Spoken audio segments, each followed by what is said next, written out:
Kefir's crystalline fingers shook as he stared at the sensor display. The young Zephyrian had worked at Trade Station Nexus 7 for only 6 months, but he had never seen readings like this before. His blue skin flickered with nervous energy, sending rainbow patterns across his face. "Commander Valthus," he called out, his voice cracking slightly. "I think we have a problem." The tall Altarian commander looked up from his daily reports.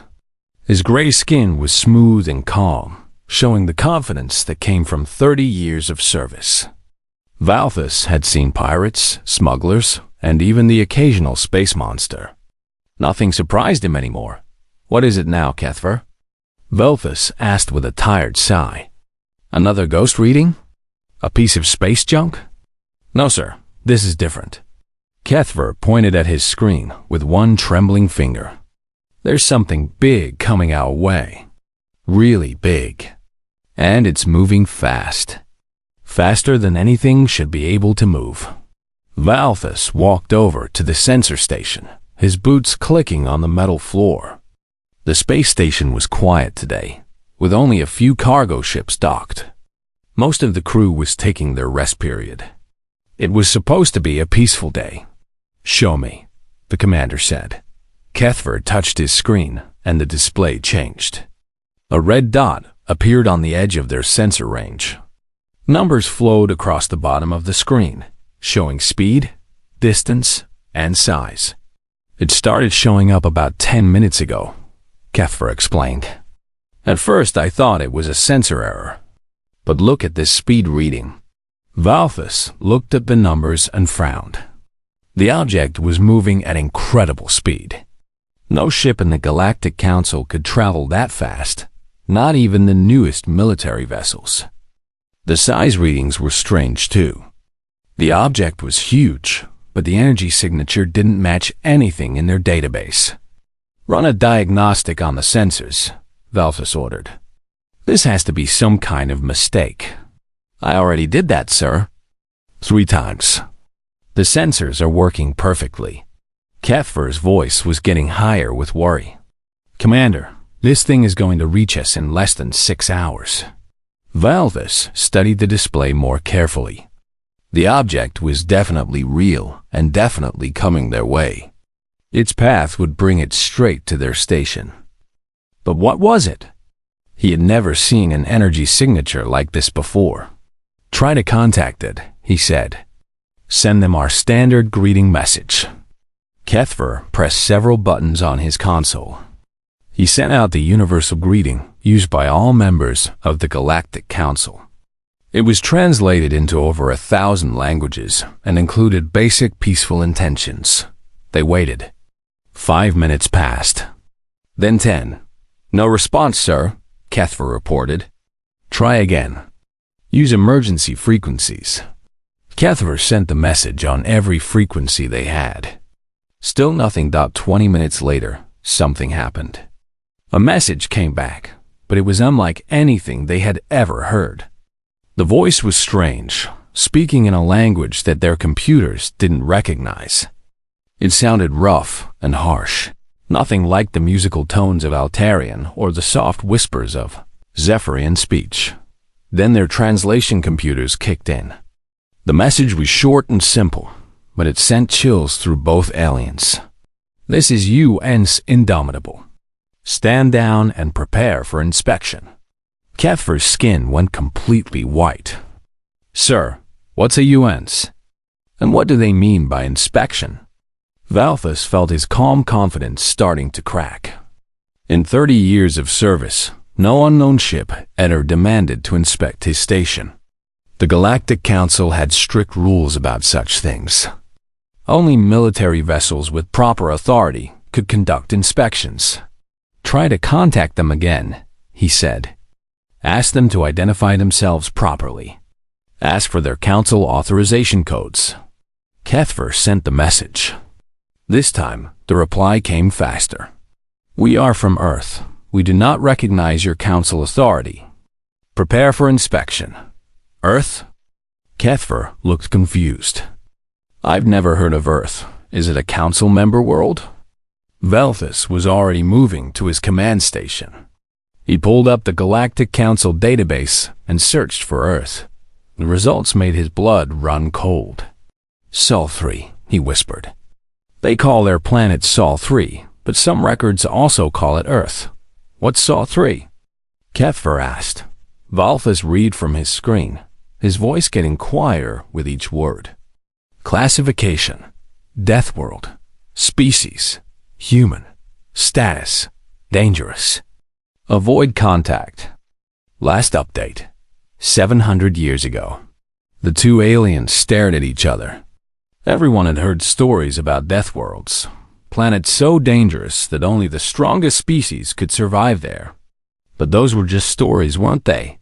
Sir, Kethver said slowly, if they're from a death world, and they have ships that can travel faster than anything we know about, then we're in serious trouble, Velthus finished. He activated the station's emergency communication system. Within seconds, he was connected to Galactic Council headquarters. This is Trade Station Nexus 7, he said quickly. We have an unknown vessel approaching.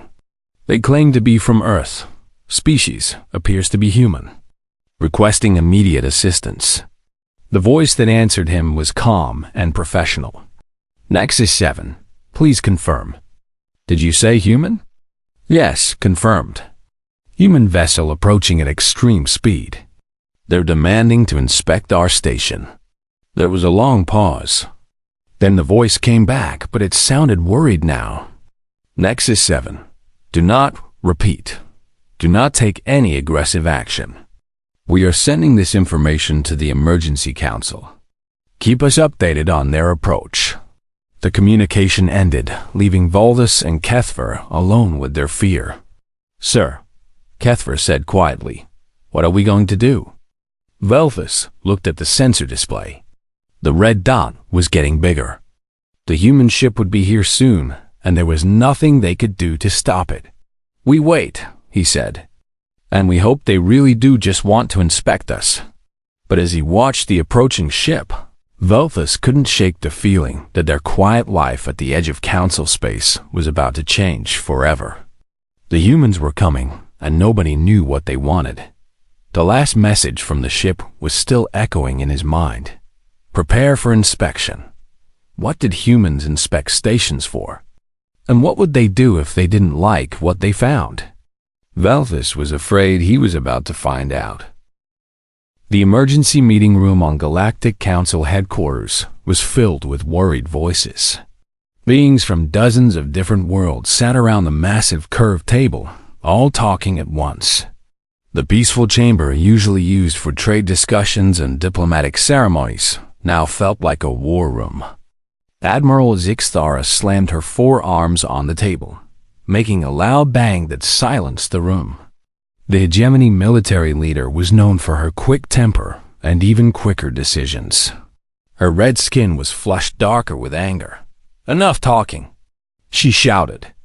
We have a Death World species flying toward our territory in an unknown warship. This is clearly an invasion force. We need to respond with military action immediately. Across the table, Diplomat Quillen fluttered his feathered wings nervously. The peaceful Concordat representative had spent his whole life avoiding conflict. His yellow feathers were turning pale with stress. Admiral, please, he said in his soft, musical voice. We don't know their intentions. They might be explorers or traitors. We should try diplomacy first. Diplomacy? Zixthara laughed harshly. They're from a death world. Do you know what that means? Their entire planet tried to kill them every single day, and they survived. These aren't peaceful explorers, diplomat. These are weapons that learn to think. The room erupted in arguments again. Some species wanted to fight, others wanted to hide, and a few suggested trying to communicate.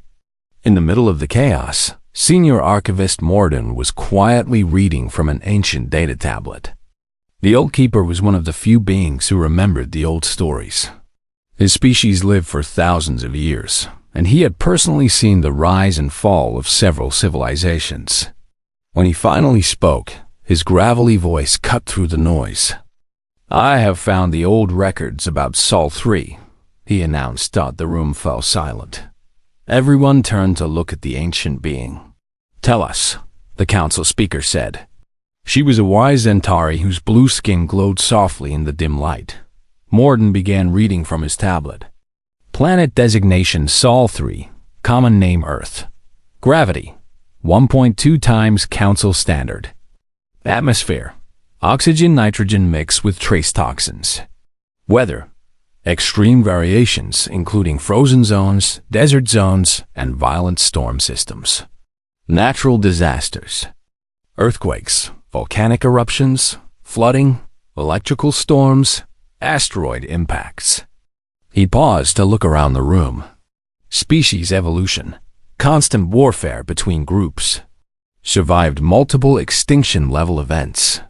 Developed technology through military advancement rather than peaceful scientific progress. The room was completely quiet now. Even Admiral Zixthara looked worried. "There's more," Morden continued. "Their psychology reports describe them as pack hunters who form strong social bonds. They show extreme loyalty to their groups and extreme aggression toward threats. They appear to enjoy physical competition and dangerous activities for recreation." Quillanthus' feathers were now almost white. "They fight for fun?" "According to these records, yes. They also consume the flesh of other creatures, including some that show signs of intelligence." Several delegates made sounds of disgust and fear. The gentle Kratak representatives, who were plant-based life forms, began wilting visibly. "When were these records made?" the council speaker asked. 732 years ago. A council exploration ship made contact with their solar system. The report was classified as extreme danger, and the system was marked as off-limits. Admiral Zixthara leaned forward. "What happened to the exploration ship?" Morden was quiet for a moment. "It was destroyed. The humans apparently viewed it as a threat and attacked with primitive but effective weapons. No survivors." The fear in the room was getting stronger. Representatives from peaceful worlds were already talking about evacuation plans. The warrior species were discussing military responses. The scientific communities were wondering how such a violent species could develop faster than light travel. Suddenly, a new voice came through the emergency communication system. It was Commander Valethus from Nexus 7. "Council headquarters, this is Nexus 7. The human ship has arrived. Repeat, the human ship has arrived." "Commander," the council speaker said quickly, "what is their condition? Are they showing hostile intent?" "Unknown, speaker. The ship is massive, larger than anything in our databases. Its design appears to be focused entirely on warfare. Multiple weapon ports, heavy armor plating, and an energy signature that suggests enormous destructive capability." In the council chamber, Admiral Zixthara was already standing up. "I'm calling the hegemony fleet to action stations. We need ships in that sector immediately." "Wait," Quillanth said desperately. "Let's see what they want first. Maybe they're just lost or need help." Commander Valethus' voice came through the speakers again. "Council, the humans are requesting permission to dock. They want to board our station." The fear in the room reached a new level. Boarding a station was an act of war unless specifically authorized. No unknown species had ever made such a demand. "Absolutely not," Admiral Zixthara declared. "Commander, deny the request and activate your defensive systems." "Admiral, please," Quillanth begged. "If we act aggressively, we might start a war we can't win." The council speaker held up her hand for silence. "Commander Valethus, have they made any threats?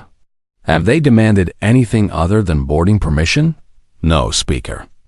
They've been polite, but firm.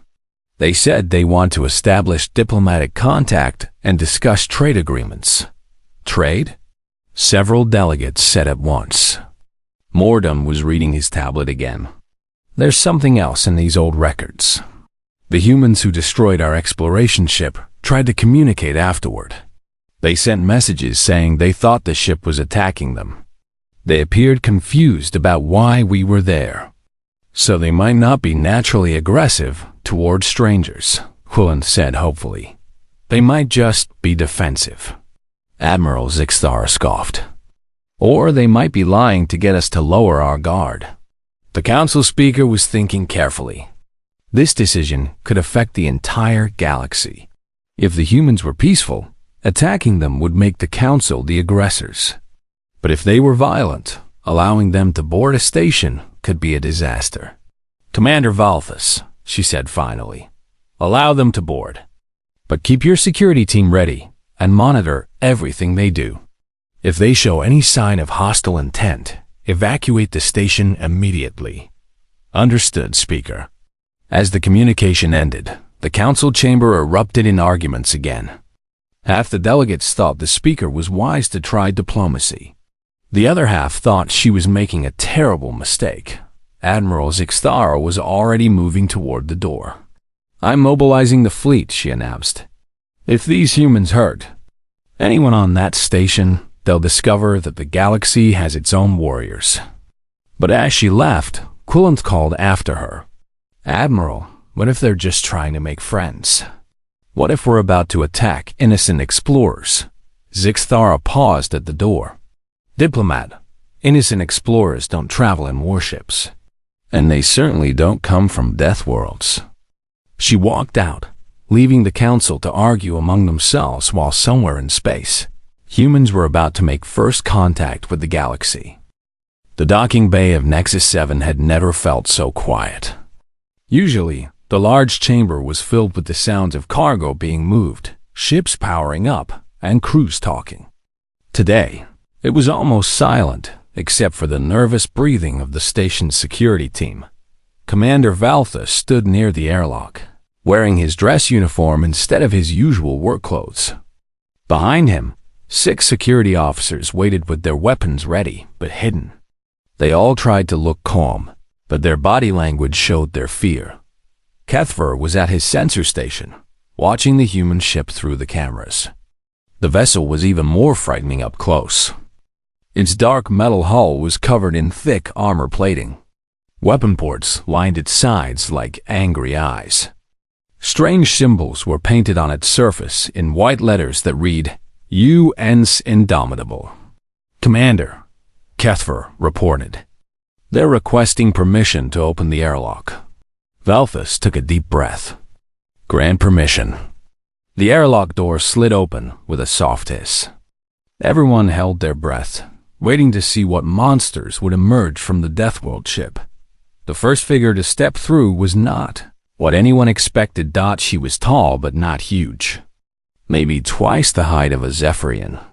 Her skin was brown and smooth, without any visible armor or natural weapons. She wore a dark blue uniform with silver buttons and strange patches on the shoulders.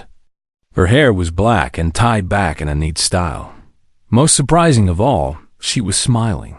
Good morning, she said in clear, understandable Galactic Standard. I'm Captain Sarah Chun of the United Nations ship Indomitable. Thank you for allowing us to dock. Valthus blinked in surprise. The humans spoke their language perfectly, and her voice was calm and friendly. She didn't sound like a warrior from a death world. She sounded like any other ship captain he dealt with. Welcome aboard, Captain Chun. Valthus managed. I'm Commander Valthus, Station Administrator. Captain Chun stepped forward and extended her hand. Valthus stared at it, confused. Oh, sorry, Chun said with a laugh. Human greeting custom. We shake hands to show peaceful intentions. She pulled her hand back and instead gave a slight bow, copying what she'd obviously learned about Altarian customs. I hope we can have productive discussions about trade and diplomatic relations. Behind her, 4 more humans emerged from the airlock. They all looked similar to their captain, tall, bipedal, wearing matching uniforms. None of them had visible weapons or looked particularly threatening. They could have been any other species in the galaxy, except for their strange appearance. "This is my diplomatic team," Chan explained. "Lieutenant James Rodriguez, our communications officer. Dr. Lisa Jiang, our science officer. Engineers Mark Johnson and Isha Patel." Each human nodded politely as they were introduced. They were all smiling and seemed genuinely friendly. Kethver, watching from his station, whispered into his communicator, "Commander, they look normal." But Valthus was still nervous. "Captain Chun, your ship is quite impressive. We've never seen anything like it in our databases." "Thank you," Chun replied. "She's a good ship. Not the newest in our fleet, but reliable. Built for long-range exploration in hostile environments." "Hostile environments?" Valthus asked. "Oh yes," Chun said casually. "Space can be dangerous where we come from. Radiation storms, rogue asteroids, hostile alien life forms. You need a ship that can take a beating and keep going." The security team exchanged worried glances. "Hostile alien life forms?" Dr. Jiang stepped forward. "Captain, should we tell them about the journey here? They might be curious about our propulsion system." "Good idea," Chun agreed.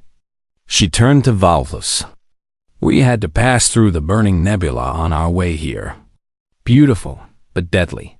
The radiation levels would cook most organic life in minutes. We lost 3 crew members to exposure even with our best shielding." "You lost crew members?" Valthus said weakly. "Acceptable losses for a mission this important," Chun replied matter-of-factly. "Finding other intelligent life has been humanity's dream for centuries. A few deaths are worth it to make contact with your civilization." Lieutenant Rodriguez nodded. "Besides, they volunteered for the mission knowing the risks. Humans understand that exploration sometimes requires sacrifice." Engineer Johnson was looking around the docking bay with interest. "Nice station design," he said to Engineer Patel. "Though I noticed they don't have kinetic shields. One good asteroid impact would probably punch right through those hull plates." "Or a small nuclear warhead," Patel agreed. "Good thing this seems to be a peaceful area of space." Valthus felt his knees getting weak. Were they discussing how to destroy his station? "Nuclear warheads?" he managed to ask. "Standard ship armament where we come from," Chan explained helpfully. "Nothing too powerful. Just fusion bombs in the 50-kiloton range for asteroid clearing and emergency defense. We also carry antimatter torpedoes for larger threats." "Antimatter?" Ketver's voice squeaked through the communicator. Dr. Jiang brightened up. "Oh yes, fascinating technology. We learned to weaponize antimatter about 200 years ago. Very effective against large targets. One torpedo can take out a small moon if necessary." "Why would you need to destroy moons?" Valthus asked, his voice getting higher. "Space monsters?" Rodriguez said simply.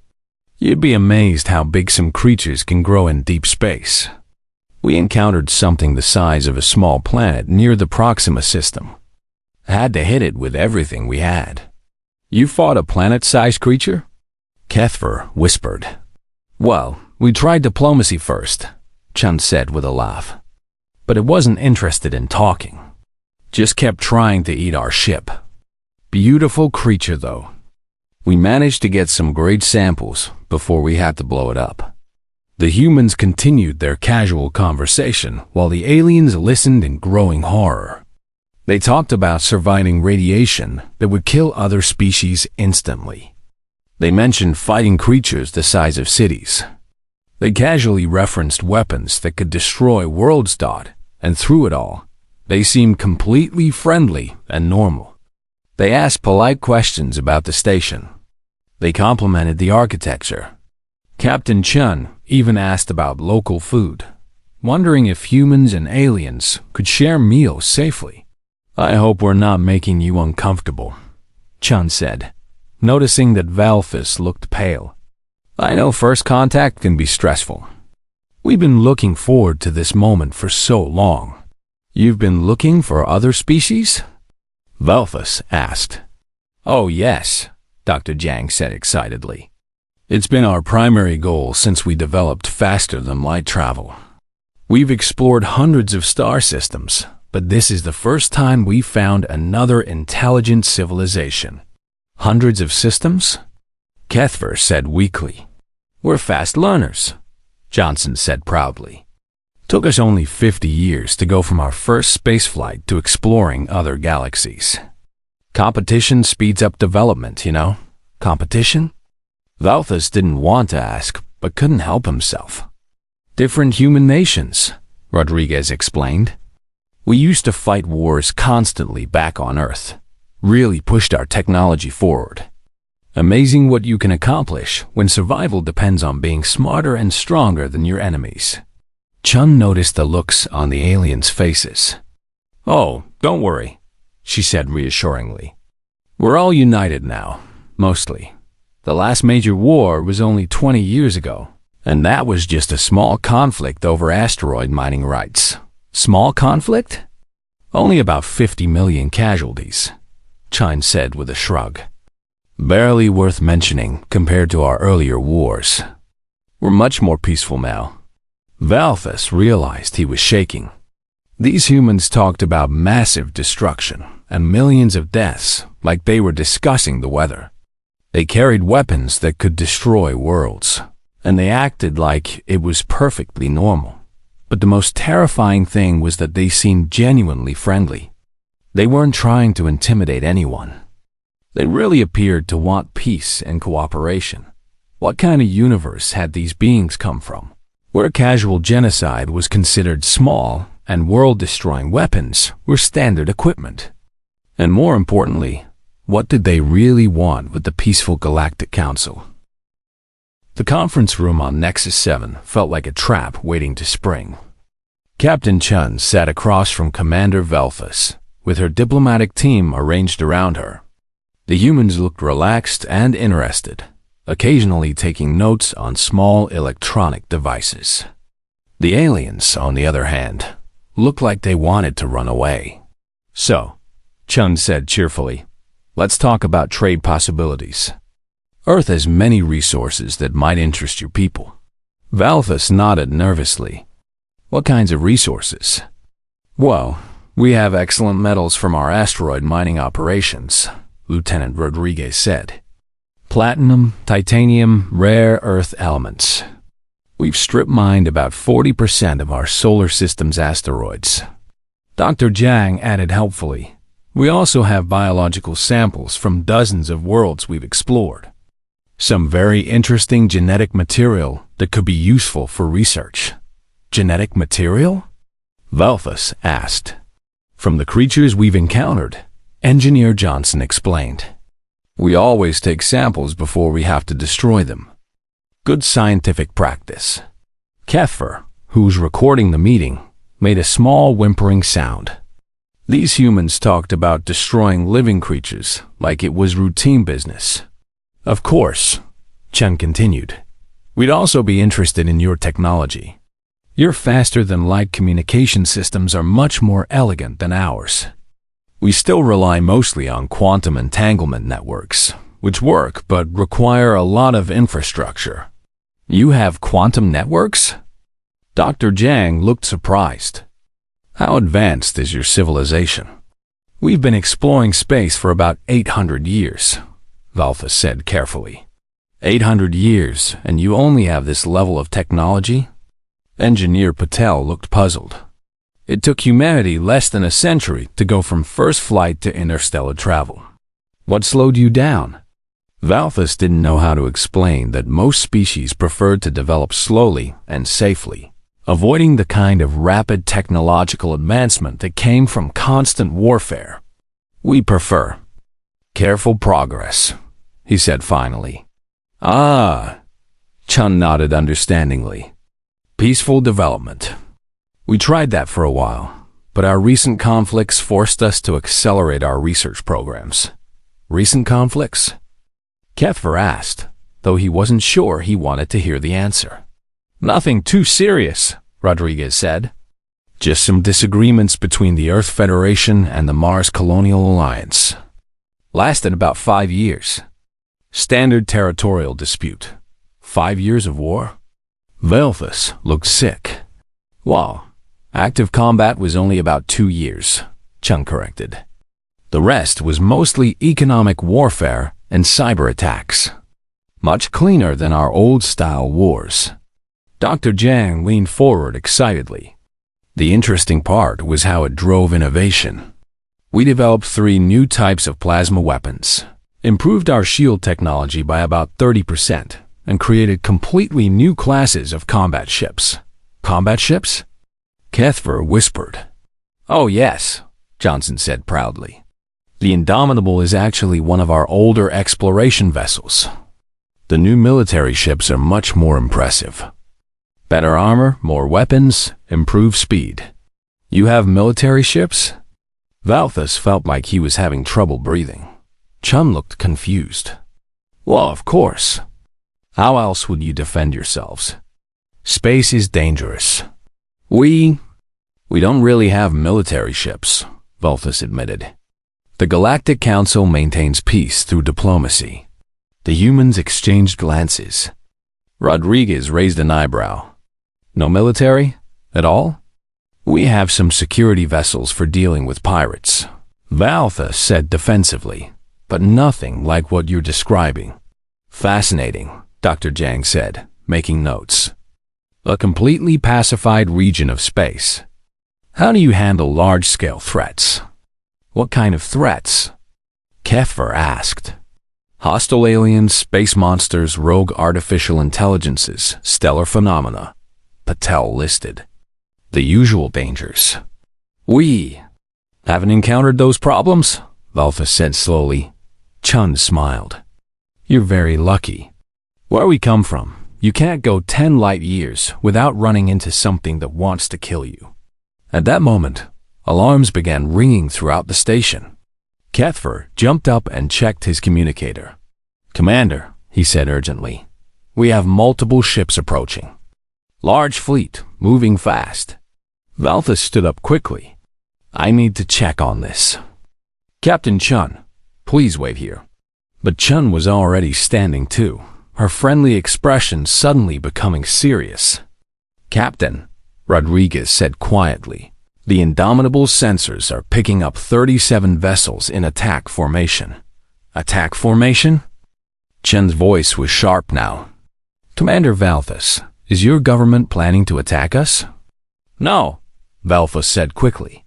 No, we're peaceful. But Admiral Zixthar was worried about your ship. They think we're hostile, Dr. Jiang said, her scientific curiosity replaced by concern. Captain, what are our orders? Chen was quiet for a moment, thinking. Then she touched the device on her uniform. Indomitable, this is the captain. What's our tactical situation? A voice came from the device, clear and professional. Captain, we have 36 alien vessels surrounding us. They appear to be powered up for combat, but have not locked weapons yet. Understood. Activate defensive systems, but do not target their ships unless fired upon. Acknowledged, Captain. Defense grid is now active. Valthus felt his heart stop. Defense grid? Standard procedure, Chun explained. When faced with potential hostility, we protect ourselves. Don't worry, we won't fire first unless we have to. Through the station's windows, they could see the Indomitable changing. Lights appeared along its hull as weapon systems came online. Panels slid open to reveal gun turrets and missile launchers. The ship that had looked dangerous before now looked absolutely terrifying. Captain, Rodriguez said, checking his own device. Admiral Zixthara is hailing us directly. She's demanding that we surrender our ship for inspection. Chun's expression became cold. Surrender our ship? The beings we just met? It might be a cultural misunderstanding, Dr. Jiang suggested hopefully. Or a trap, Johnson said grimly. Maybe they were never planning to be peaceful. Valthus could see the situation spiraling out of control. Captain Chun, please. This is all a mistake. Admiral Zixthara is just worried because we're from a death world and we have better technology than you, Chun finished. So your response is to threaten us with a fleet? We're not threatening you. Commander, the voice from Chun's communicator said, the alien fleet has powered up their weapon systems. They're demanding we stand down and prepare to be boarded. Chun's jaw tightened. How many ships, Lieutenant Parker? 37 confirmed, Captain. Mix of cruisers and destroyers. Nothing we can't handle, but it would be a significant engagement. Could we handle 37 ships? Kethver asked weakly. Johnson answered without thinking. Oh, sure. The Indomitable could probably take on 50 ships this size. Our armor can handle anything they're likely to throw at us. And our weapons would go through their hulls like paper. The casual confidence in his voice was more frightening than any threat could have been. Captain, Dr. Jiang said urgently, I'm reading massive energy buildups from both fleets. If someone fires a shot, this is going to turn into a battle. Chun stood up straighter, her diplomatic manner disappearing completely. Suddenly, she looked exactly like what she was, a warrior from a species that had fought its way across the galaxy. Commander Valthus, she said quietly, I came here hoping to make friends. We've been alone in the universe for so long, and finding your people was the greatest day in human history. She paused, looking out at the alien fleet surrounding her ship. But if your admiral wants a fight, she's about to learn why humans survived on a death world while softer species went extinct. Valthus realized with growing horror that both sides now thought the other was planning to attack. The humans were preparing to defend themselves against what they saw as treachery. The aliens were trying to stop what they thought was an invasion, and both sides had enough firepower to destroy everything in the system. Please, he begged. There has to be a way to stop this. But as he spoke, weapon systems on both sides continued to charge up, and space around Nexus 7 became the most dangerous place in the galaxy. The tension in space around Nexus 7 was thick enough to cut with a knife. 37 alien warships surrounded the human vessel, their weapons powered up and ready to fire. The UN's Indomitable floated in the middle like a predator surrounded by prey, its defensive systems active and weapons tracking multiple targets. On the bridge of Admiral Zixthar's flagship, the mood was grim. Her red skin had turned almost black with stress, and her forearms moved constantly between different control panels. Admiral, her tactical officer reported, the human ship has locked weapons on 12 of our vessels. Their targeting systems are incredibly advanced. How many ships do they have locked onto? Zixthara asked. Just one ship, ma'am. Theirs. The Admiral stared at her screen. One ship against 37, and the humans seemed confident they could win. Either they were completely insane, or they were much more dangerous than anyone had imagined. Admiral Zixthara, came a transmission from the human ship. Captain Chun's voice was calm but hard. You have 60 seconds to withdraw your fleet before we consider this an act of war. They're giving us an ultimatum? The tactical officer said in disbelief. Zixthara opened the communication channel. Captain Chun, you are outnumbered 37-1. Surrender now, and we will treat you fairly. Admiral, Chun's voice came back. You have 50 seconds. In the conference room on Nexus 7, Valthus and Kethver watched the standoff in horror. Both sides seemed determined to fight, and there was nothing they could do to stop it. This is all my fault, Kethver said miserably. If I hadn't detected their ship. You were just doing your job, Valthus said, but his voice was shaky. We should evacuate the station. If fighting starts, Commander, Dr. Jiang said urgently. Both fleets are charging weapons to maximum power. Someone's going to fire in the next 30 seconds. Ketfer was so nervous that his hands were shaking as he tried to shut down the conference room systems.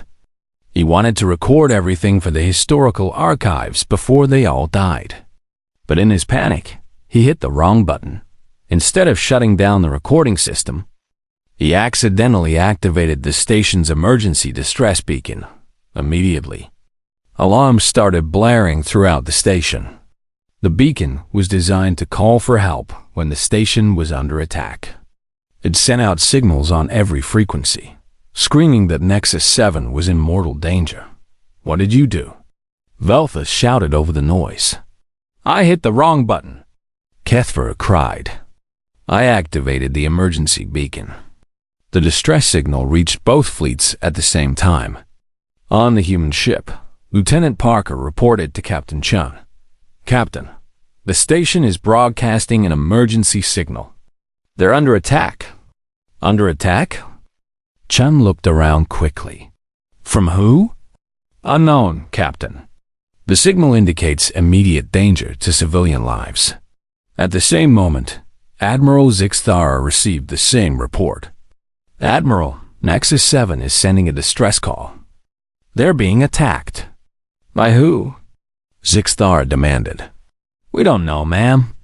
But the beacon indicates civilians in danger. For a moment, both fleets forgot about each other.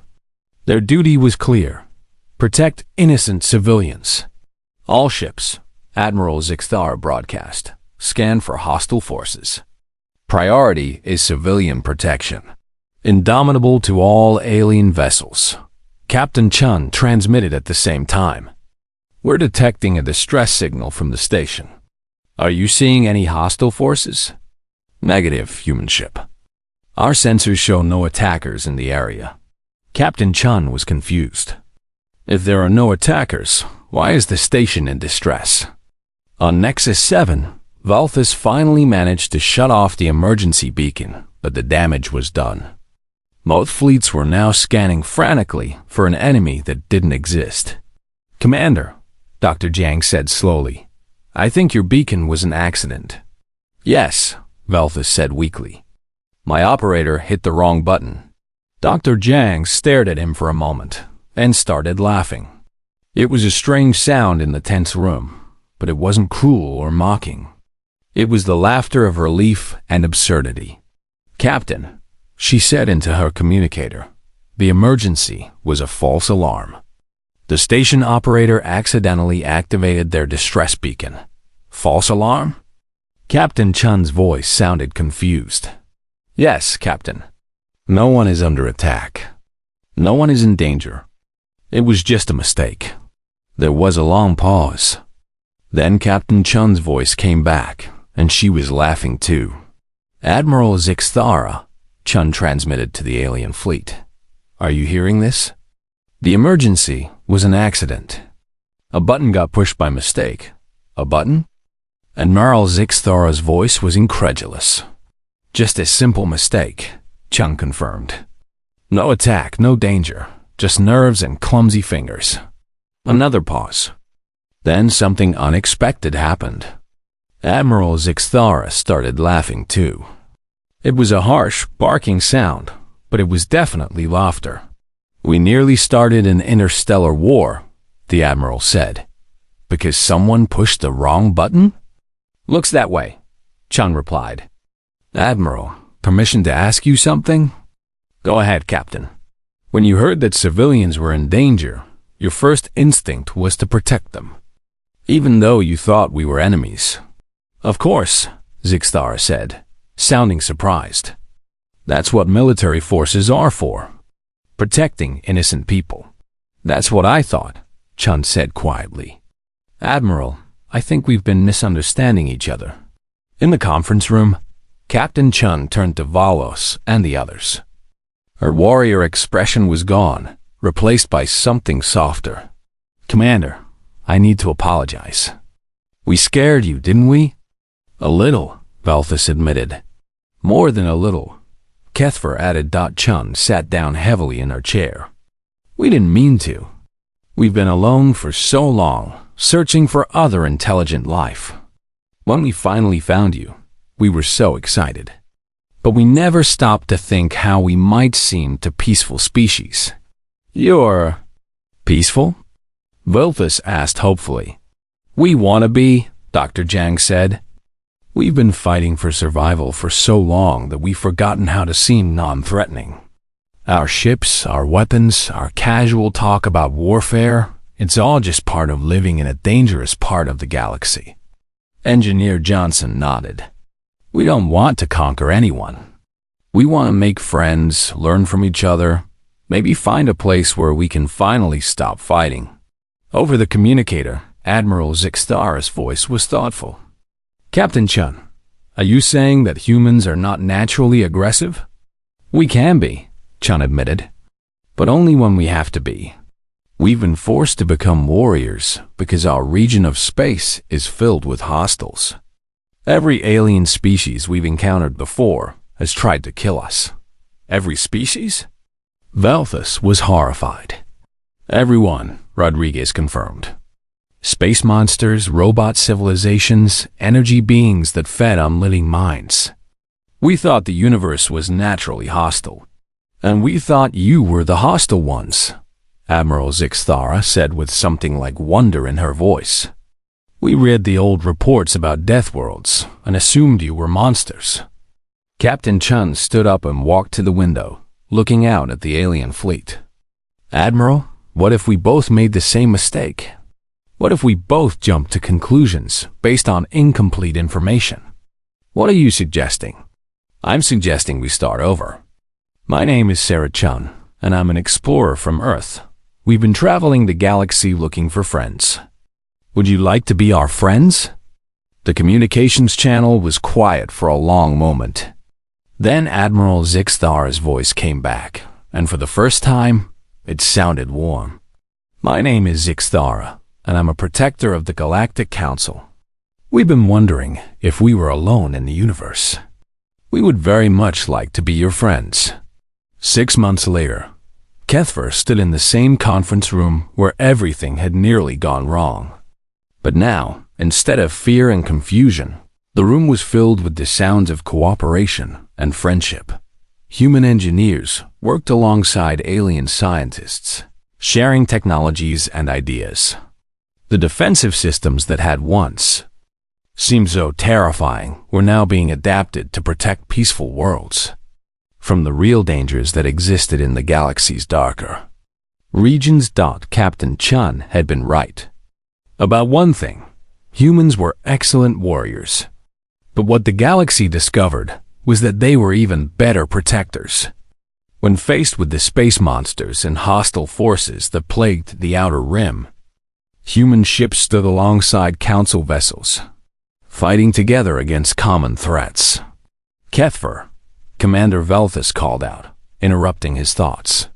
The new human-alien communication relay is ready for testing. Would you like to do the honors? Kethver smiled and walked to his console. His hands were steady now, no longer shaking with fear. He activated the relay, and instantly, messages began flowing between human and alien worlds across the galaxy. The first message was from Admiral Zixtara, now working closely with human fleet commanders. Council headquarters to Earth.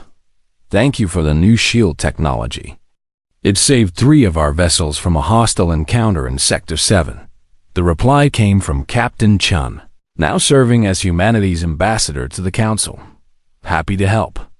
That's what friends are for. Our patrol ships are en route to assist with cleanup operations. Kethver leaned back in his chair, thinking about how much changed. The universe had seemed so much smaller when they thought they were alone.